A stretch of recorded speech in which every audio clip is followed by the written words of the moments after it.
Hello guys, it's game day number 7 of Global Chess League 2025. There are a lot of exciting matches. Teams are trying to get those top 2 playoff spots to get into the final. And let's see what happened today. And we'll start by looking at Hikaru Nakamura, Maxime, Vachier-Lagrave. So in the first leg, they played against each other, and Hikaru ended up beating Maxime with black pieces. I think I have analyzed this game in my video. Go check out the recap of round number 2. So e4, e5, players are trying to be very solid. We have 4 knights on the board, d4, and transpose into some sort of scotch positions. d5, pawn takes, now castle, and c takes d5, all quite common. h3 to not allow bishop g4 or knight g4 to happen. And I played this position with white, they played this position with black. I mean, generally, it's very, very equal. So pawn goes to b3, pawn goes to h6, bishop h4, bishop h6, queen f3, c5. So here, basically, white's ideas are connected to this d5 and c5 hanging pawns. So they're trying to go rook e1, they're trying to go rook e1 and kind of, you know, take advantage in the center. So rook d1, d4, bishop f6, and now Hikaru voluntarily gave up one of his bishops. Knight e4, bishop e7, rook goes to e1, rook e8, rook e2. Now doubling rooks on the file, knight g3, knight jumps to f5 potentially. And despite black having 2 bishops, I mean, you don't really feel it, and white are actually better. Rook e7, queen e4, and checkmate, g6, knight f6.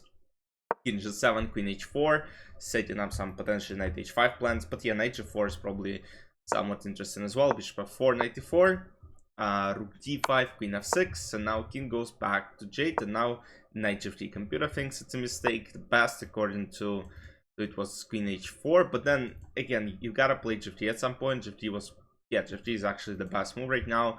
Rook f5, queen h4, bishop e5, and then g4. So wild position, honestly, knight g3, and now bishop g3 is a blunder, because after f takes g3, this queen cannot go this way. And there are some ideas of going rook e6, bishop g6 is a threat. So rook goes to g5, pawn goes to g4, rook e8, and after bishop c4, the pin on the file becomes too strong. King goes to d8, takes, and Hikaru takes a pawn.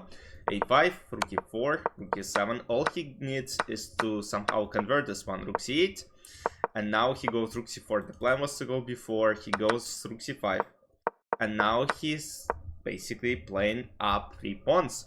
So these are doubles. These are not as good. I mean, if they were, let's say, connected, then it would be a lot easier, but still there is a lot of technique required. King e1, rook g2, king d1, rook c1, king goes this way, b5, rook b4, king c3, king d5, and basically after king c3, Maxime admitted his loss because b6, b7, b8 is coming. There's no way to save, and this match ended 16-1. On the last board, there was a draw, while all players with white pieces ended up winning in 5 whole games, +1, 16 versus 1. Then we move on to Ganges Grandmasters versus Alpine SG Pipers, and here Vincent Keymer was playing against Anish, Giri. c4, we have English opening, transposing to King's Indian defense. I actually gotta look at King's Indian myself, because, you know, it's I mean, of course it was always a popular opening, but I mean, still a lot of players are playing it. Yes, the results sometimes are not as good, but you know, still deserves a lot of attention. Knight f8, pawn goes to h3, chasing the knight back, bishop e3, knight e6, rook d1 attacking the queen, queen goes to e7, c5, cementing d6, potentially knight d2, knight c4, knight d6. So bishop c4, knight g5 takes, rook d6, and after b5, guess what? I mean, finally, Vincent started putting some pressure. Knight d4, king d2, bishop h3. The plan is g takes h3, knight f3 fork, so you can't really take. B takes c6, b takes c6, once again leaving the bishop unprotected. Now knight e2, trying to trade it off, bishop e6, knight e6, rook c6, queen b7, rook b6.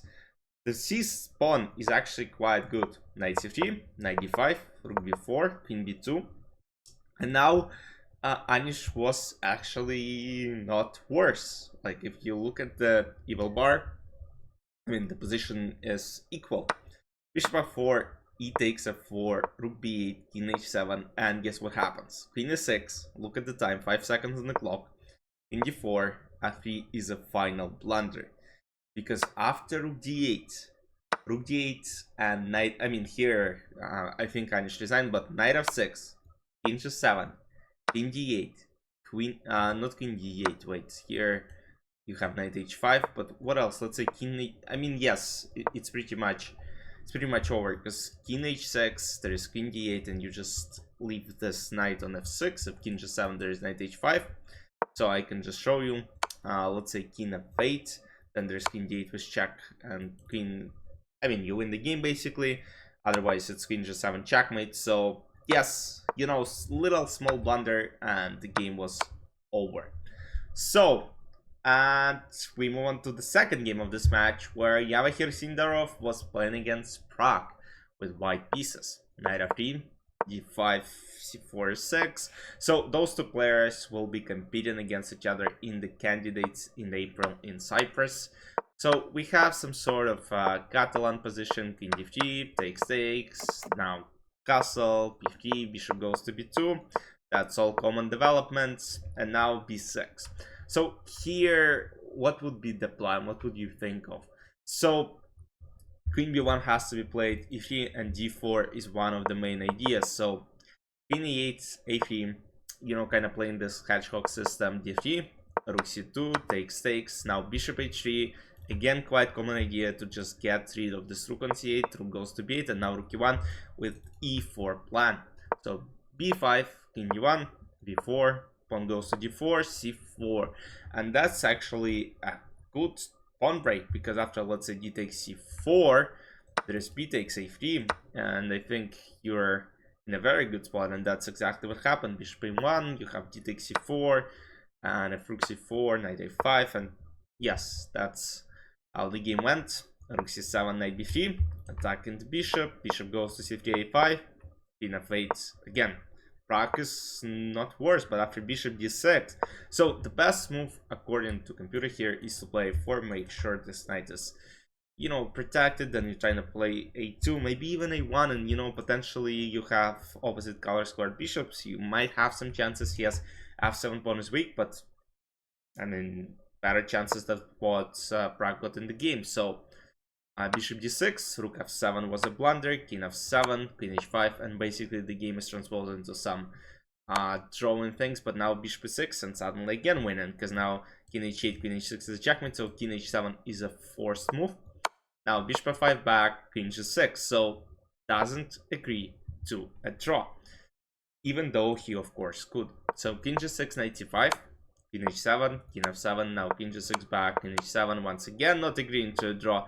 I mean, Javokhir is insane. I mean, he probably knew that he was not going to lose this one, just because the king is just very vulnerable. But I mean, you gotta have a lot of, you know, kind of confidence to play this for a win. e4, knight d3, and finally a blunder, because rook d1, not the best move. I mean, rook c1 is just impossible to find.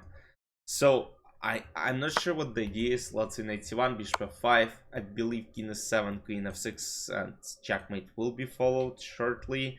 And if king c7, there's checkmate on 6.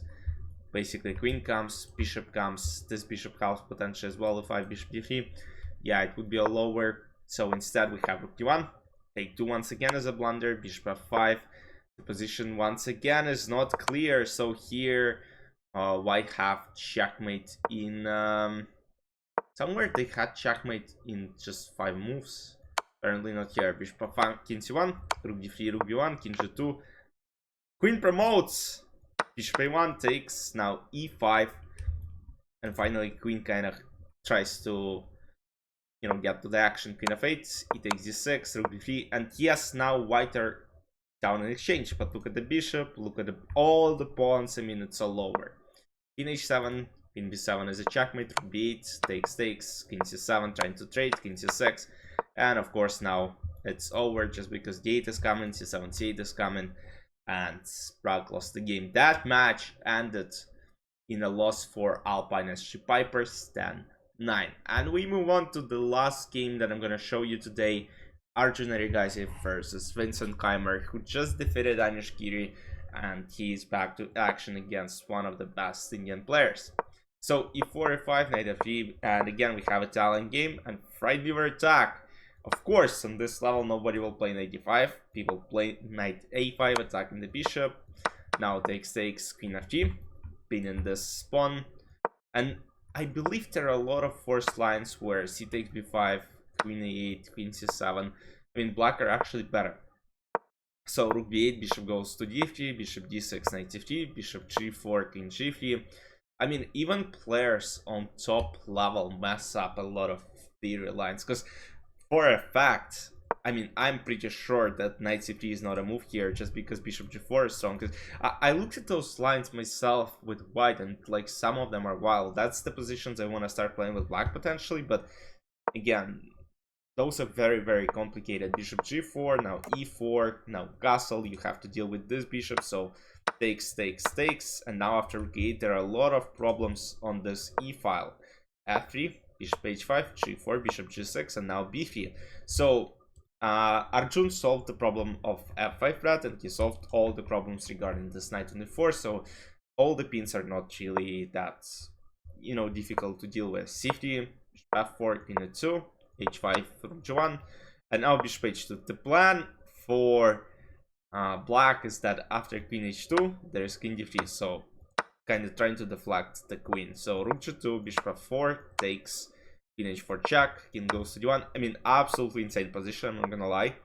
f5, bishop c4 check, king h7, pawn goes to d3, sacrificing the piece. But the point is though, if this bishop goes away, rook h2 is always a threat. So takes, bishop c7, rook g5 attacking the queen goes to h3, and now bishop goes to d3, setting up potentially some ideas of e5, setting up rook g6 ideas, rook d8, bishop d2, and rook d3 was a blunder, queen takes, rook f8 once again was a blunder, rook h1, now bishop has to either move or do something else, and now rook g6, e5, and this is almost unsolvable because queen h5, I believe there is rook g5, and if queen h6, I might think that there is something more. So queen h5, rook g5, yes, and queen f5 symbol.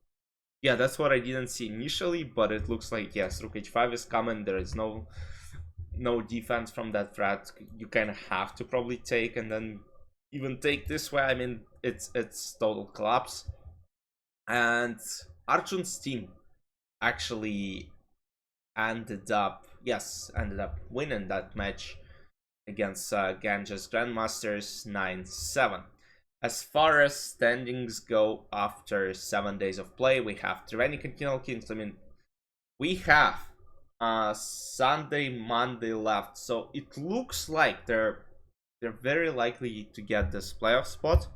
I mean, I don't think anything bad will happen to them. Upgrade Mumba Masters, who lost to American Gambits in the first match today, 16-1. They're still on the second place. Ganges Grandmasters 3rd, American Gambits 4th, Vipers 5th, and Alaskan Knights are going last with 9 points. I mean, they kind of still fighting for that playoff spot. Anything might still happen. I mean, when we see 16-1 in this tournament, I mean, it's insane. And in the next match between the same teams, it might be opposite 16-1 because it's unbelievable event. So that's it for today. Hope you enjoyed. I'll see you after the round number 8 tomorrow. Bye bye.